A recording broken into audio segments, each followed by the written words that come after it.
ಇದೇ ಭಾನುವಾರದಿಂದ ಬಸ್ ಪ್ರಯಾಣ ದರ ಹೆಚ್ಚಿಸೋಕೆ ಸರ್ಕಾರ ಮುಂದಾಗಿರೋದಕ್ಕೆ ರಾಜ್ಯದ ಎಲ್ಲೆಡೆಗಳಲ್ಲಿ ವ್ಯಾಪಕ ಆಕ್ರೋಶ ವ್ಯಕ್ತವಾಗ್ತಾ ಇದೆ. ಬಿಜೆಪಿಯವರಂತೂ ಮೆಜೆಸ್ಟಿಕ್ನಲ್ಲಿ ಪ್ರಯಾಣಿಕರಿಗೆ ಹೂ ನೀಡುವ ಮೂಲಕ ಆಕ್ರೋಶ ಹೊರಹಾಕಿದ್ರು.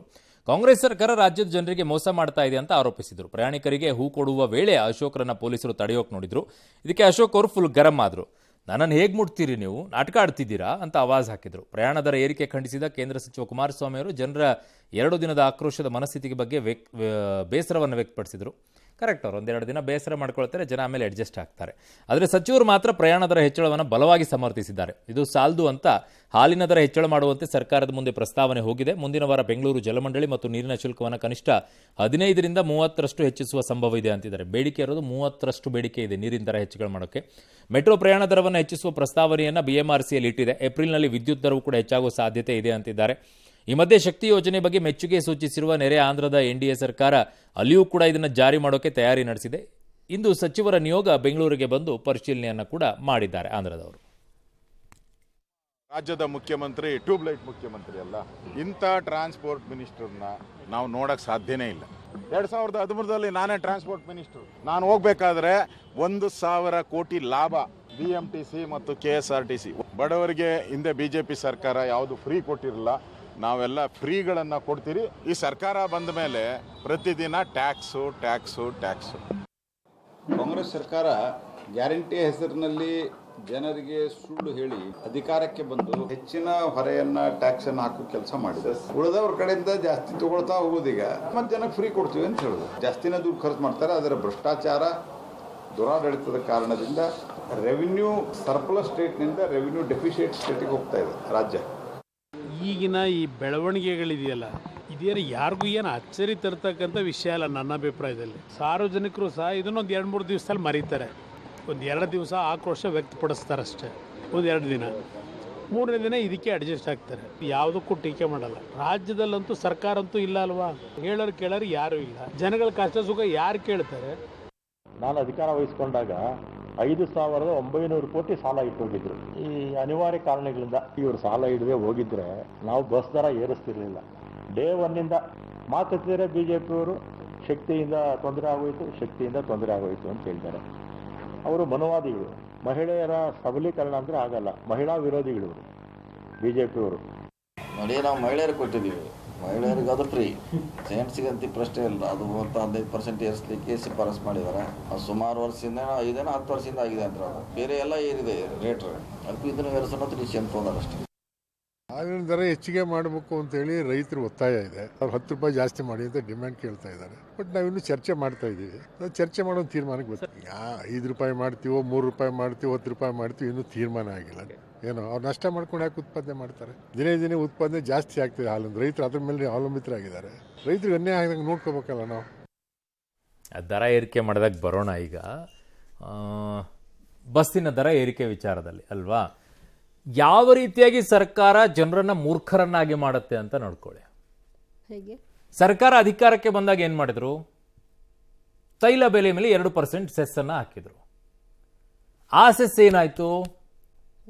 ಅದು ರಾಜ್ಯದ ಖಜಾನೆಗೆ ಹೋಗಿ ಕೂತ್ಕೊಳ್ತು, ಸರ್ಕಾರದ ಖಜಾನೆಗೆ. ಅದು ಯಾರ ಮೇಲೆ ಹೊರೆ?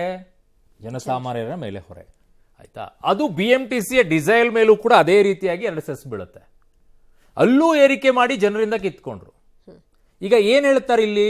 ಡೀಸೆಲ್ ದಿನಕ್ಕೆ 4 ಕೋಟಿ ಎಕ್ಸ್ಟ್ರಾ ಕಟ್ಟಬೇಕಾಗಿದ್ದೀರಿ ನಾವು, ಡೀಸೆಲ್ ರೇಟ್ ಜಾಸ್ತಿ ಆಗ್ಬಿಟ್ಟಿದೆ, ಕೇಂದ್ರದವ್ರು ಕಡಿಮೆ ಮಾಡಬೇಕು ಅಂತ ಹೇಳ್ತಾ ಇದ್ದಾರೆ. ಓಕೆ, ಈಗ ಇಲ್ಲೂ ಕೂಡ ನೀವು ಬಸ್ ದರವನ್ನು ಏರಿಕೆ ಮಾಡಿ ಅದೇ ಡೀಸೆಲ್ ಹೆಸರಲ್ಲಿ ತಗೊಳ್ತಾ ಇದ್ದೀರಾ ಅಲ್ವಾ? ಫೈನ್. ಹಾಗಿದ್ದಾಗ ರಾಜ್ಯ ಸರ್ಕಾರ, ಸಾರಿಗೆ ಇಲಾಖೆ ಈ ವಿಚಾರದಲ್ಲಿ ಗಮನ ಹರಿಸಲೇಬೇಕು. ಹೇಗೆ? ಆಪ್ಷನ್ಸ್ ನಿಮ್ಮ ಹತ್ರ ತುಂಬಾ ಇತ್ತು, ಯಾವ ಅನಿವಾರ್ಯತೆಯೂ ನಿಮ್ಮ ಹತ್ರ ಇರಲಿಲ್ಲ. ಅನಿವಾರ್ಯತೆಯನ್ನ ನೀವೇ ಸೃಷ್ಟಿ ಮಾಡ್ಕೊಂಡಿರೋದು. ಕಾರಣ ಬೇಕಾಗಿದೆ ದುಡ್ಡು, ಅದಕ್ಕೊಂದು ಜನರೇಟ್ ಮಾಡ್ಕೊಳ್ಳೋಕೆ ದಾರಿ ಮಾಡ್ಕೊಳ್ತಾ ಇದ್ದೀರಾ. ಅವಕಾಶಗಳು ಏನೇನಿತ್ತು ನೋಡಿ. ಈಗ ನಾರ್ಮಲ್ ಆಗಿ ನಮಗೆ ಕಚ್ಚಾ ತೈಲ ಬೆಲೆ ಇರುವಂಥದ್ದು 40 ರೂಪಾಯಿ. ಕಚ್ಚಾ ತೈಲ 40 ರೂಪಾಯಿ. 19 ರೂಪಾಯಿ 90 ಪೈಸೆ ಕೇಂದ್ರ ಹಾಕತ್ತೆ, 20 ರೂಪಾಯಿ 90 ಪೈಸೆ ರಾಜ್ಯ ಹಾಕತ್ತೆ ತೆರಿಗೆಯನ್ನು. 40 ರೂಪಾಯಿ 42 ರೂಪಾಯಿ ಇದೇ ಆಗೋಯ್ತು. ಏನು ಉಳಿದಿದ್ದು?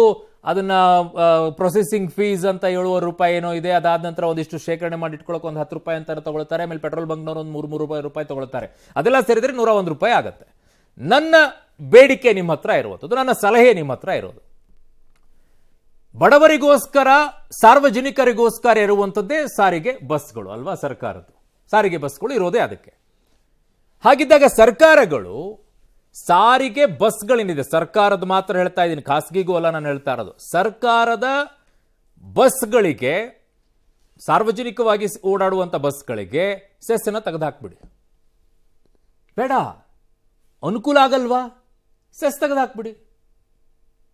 25.9 ಸೆಸ್ ಹಾಕ್ತೀರಾ ನೀವು, 25.9 ಇದೆ. ಅದರ ಪರಿಣಾಮವಾಗಿ 20 ರೂಪಾಯಿ 89 ಪೈಸೆ ನಮಗೆ ಇಲ್ಲಿ ರಾಜ್ಯದಲ್ಲಿ ಸೆಸ್ಸಿಗೆ ಬೀಳೋದು, ಇದು ದುಡ್ಡು ತೆರಿಗೆ ಹಾಕ್ತಾ ಇರೋದು 20 ರೂಪಾಯಿ 89 ಪೈಸೆ ಬೀಳುತ್ತೆ. ಇದರಲ್ಲಿ 10 ರೂಪಾಯಿ ಕಡಿಮೆ ಮಾಡಿದ್ರೆ ಆಗಲ್ವಾ? ಓನ್ಲಿ ನಾನು ಸಾರಿಗೆ ಬಸ್ಗಳಿಗೆ ಮಾತ್ರ, ಸರ್ಕಾರಿ ಬಸ್ಗಳಿಗೆ ಸೆಸ್ಗಳನ್ನು ತೆಗೀರಿ ಅಂತ ಹೇಳ್ತಾ ಇದ್ದೀನಿ.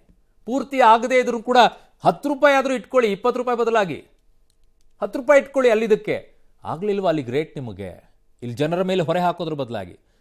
ಓಕೆ, ಇದು ಒಂದು ಕಡೆಗೆ ಇಡೋಣ. ಸೆಸ್ ವಿಚಾರದಲ್ಲಿ ಕೇಂದ್ರವೂ ಕೂಡ ಸಾಧ್ಯ ಆದರೆ ಇದರಲ್ಲಿ ಮಾಡಬೇಕು.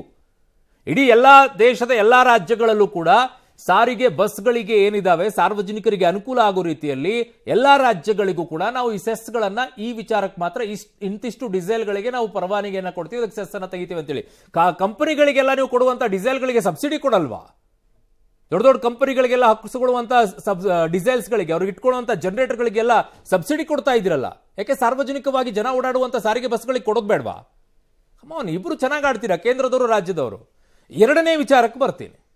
ರಾಜ್ಯದಲ್ಲಿರುವಂಥ BMTC ಮತ್ತು KSRTCಯ ಡಿಪೋಗಳೇನಿದ್ದಾವೆ, ಆ ಡಿಪೋಗಳಿಗೆ ಇವರು ಕಮರ್ಷಿಯಲ್ ಆಗಿ ಕನ್ಸಿಡರ್ ಮಾಡ್ತಾರೆ. ನಮಗೇನೋ ಹೇಳೋದೇನು, ಇವರು ಸಾರ್ವಜನಿಕರಿಗೋಸ್ಕರ, ಬಡವರಿಗೋಸ್ಕರ ಓಡಾಡಕ್ಕೆ. ಅದನ್ನ ಯಾಕೆ ಕಮರ್ಷಿಯಲ್ ಇಟ್ಟಿದ್ದೀರಾ? ಆ ಡಿಪೋಗಳಲ್ಲಿ ಪವರ್ ಏನಿದೆ, ಕರೆಂಟು, ಅದನ್ನು ಕಮರ್ಷಿಯಲ್ ಆಗಿ ಬಿಲ್ ಕಟ್ಸ್ಕೊಳ್ತಾರೆ. ಅಲ್ಲಿಗೆ ಬಳಕೆ ಮಾಡುವಂಥ ನೀರನ್ನು ಕಮರ್ಷಿಯಲ್ ಆಗಿ ತಗೊಳ್ತಾರೆ. ತೆಗೆದಾಕಿ ಕಮರ್ಷಿಯಲ್ ಅನ್ನ. ಅದನ್ನ ಯಾಕೆ ಕಮರ್ಷಿಯಲ್ ಆಗಿ ಯೋಚನೆ ಮಾಡ್ತೀರಾ ನೀವು? ಸಾರ್ವಜನಿಕ ಸೇವೆಗೋಸ್ಕರ ಇರುವಂಥದ್ದಲ್ಲ, ಕಮರ್ಷಿಯಲ್ ಅಂತ ತೆಗೆದಾಕಿ. ಇವೆರಡು ಕೆಲಸ ಮಾಡಿ. ಒಂದು, ಡಿಪೋಗಳಲ್ಲಿರುವಂಥ ಕರೆಂಟು ನೀರು ಕಮರ್ಷಿಯಲ್ ಆಗಿ ನೋಡ್ಲಾರ್ದೇನೆ, ಅದಕ್ಕೆ BBMP ಅವರು ಟ್ಯಾಕ್ಸ್ ಬೇರೆ ಕಮರ್ಷಿಯಲ್ಲೇ ಹಾಕ್ತಾರೆ ನಡೀರತ್ಲ ಡಿಪೋದವರಿಗೆ. ಇವೆಲ್ಲ ನೀವು ನಿಭಾಯಿಸ್ಕೊಡು, ಅದನ್ನು ಕಮರ್ಷಿಯಲ್ ಹಾಕೊಂಡ್ಬಿಟ್ಟು ಹೊರೆ ಆಯಿತು ನಮಗೆ, ಜನ ಕಟ್ಟಿ ನೀವೇ ಹಾಕ್ತಾ ಇರಿ ನಮ್ಮ ಮೇಲೇನೆ. ಈ ಕಮರ್ಷಿಯಲ್ ಅನ್ನುವಂಥ ಕಾನ್ಸೆಪ್ಟನ್ನು ಡಿಪೋಗಳಿಗೆ ತೆಗೆದುಹಾಕಿ ಫಸ್ಟು. ತದನಂತರ ಸೆಸ್ ಅಲ್ಲಿ ಒಂಚೂರು ಕಡಿಮೆ ಮಾಡ್ಕೊಳ್ಳಿ. 38 ತಿಂಗಳು ಸರ್ಕಾರಿ ನೌಕರದೇನು ನೀವು ಅಲ್ಲಿ, ಸಿಬ್ಬಂದಿಗಳೇನಿದ್ದೀರಾ ನಿಮ್ಮ KSRTC ಮತ್ತು BMTC ಅವರಿಗೆ 38 ತಿಂಗಳದ್ದು ಅರಿಯರ್ಸ್ ಏನು ಬಾಕಿ ಉಳಿಸ್ಕೊಂಡಿದ್ದೀರಾ? ಪಾಪ ಬಾಯ್ ಬಡ್ಕೊಳ್ತಾರೆ. 1.5-2 ಲಕ್ಷ ರೂಪಾಯಿ ಬರಬೇಕು ಒಬ್ಬೊಬ್ಬರಿಗೆ. ಅವರಿಗೆ ಹಂಗೆ ಕೂತಿದ್ದಾರೆ ಅವರು. ಅವ್ರ ಸಂಬಳವನ್ನು ಇನ್ಕ್ರೀಸ್ ಮಾಡಿಲ್ಲ, ಅದನ್ನು ಹೈಕ್ ಮಾಡಿಲ್ಲ ನೀವು, ಅದನ್ನು ಕೊಡೋಕ್ಕಾಗುತ್ತೆ ನಿಮಗೆ. ಎಲ್ಲ ರೀತಿಯ ಸಮಸ್ಯೆಗಳು ಕೂಡ ಬಗೆಹರಿಯುತ್ತೆ. ಸಾಧ್ಯ ಆದರೆ ನೋಡಿ ಮಾಡುವಂಥ ಇಚ್ಛಾಶಕ್ತಿ. ಇಲ್ಲ ನಮಗೆ ರೆವಿನ್ಯೂನೇ ಬೇಕು ಅಂತಂದರೆ ಕಿತ್ಕೊಳ್ಳಿ ಇನ್ನೊಂದಿಷ್ಟು ಜನರ ಕಡೆ, ಏನು ಮಾಡೋಕ್ಕಾಗತ್ತೆ.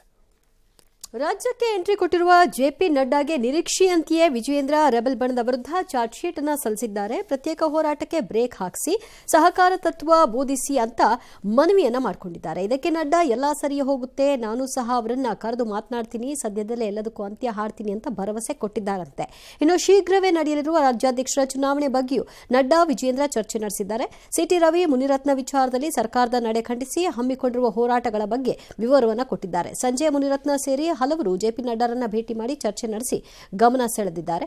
ಆದರೆ JP ನಡ್ಡಾ ಬೆಂಗಳೂರಿಗೆ ಬಂದರೂ ಭಿನ್ನರ ಪಡೆ ಭೇಟಿ ಮಾಡಲಿಲ್ಲ. ಬದಲಿಗೆ ನಾಳೆಯಿಂದ ಶುರು ಮಾಡಲಿರುವ 2ನೇ ಹಂತದ ವಕ್ಫ್ ವಿರೋಧಿ ಹೋರಾಟದ ಸಿದ್ಧತೆಗೆ ಅವರು ತೊಡಕೊಂಡಿದ್ದಾರೆ.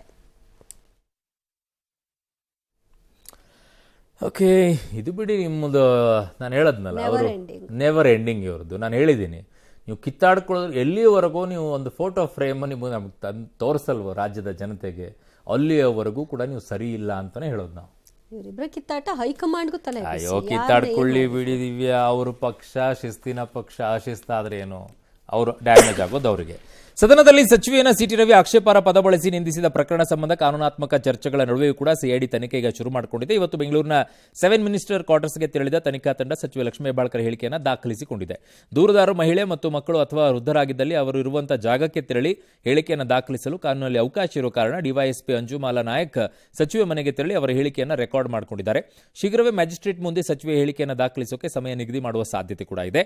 CID ಅಧಿಕಾರಿಗಳು ತೆರಳಿದ ಬಳಿಕ ಮಾತನಾಡಿದ ಲಕ್ಷ್ಮೀ ಹೆಬ್ಬಾಳ್ಕರ್ ಹೇಳಿಕೆ ದಾಖಲಿಸಿದ ಬಗ್ಗೆ ಮಾಹಿತಿಯನ್ನು ನೀಡಿದರು.